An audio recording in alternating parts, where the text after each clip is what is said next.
how to download Castle Make and Play app on iPhone. In today's tutorial, I'm going to show you how to download the Castle Make and Play app on your iPhone. This fun and creative app is perfect for kids and adults alike, allowing you to build your own castles and design your own kingdom. So let's get started. First, grab your iPhone and open the App Store. You can find the App Store icon on your home screen and simply tap on the search bar. Search for Castle Make and Play.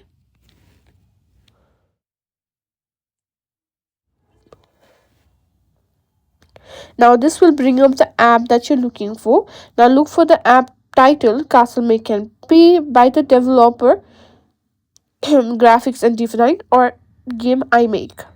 Now you should see a fun icon of a castle. Make sure it's the correct app before proceeding. Once you found it, simply tap on Get. Now, depending on your settings, you may need to authenticate the download. This can be done using your Apple ID password, Face ID, or Touch ID, depending on your device.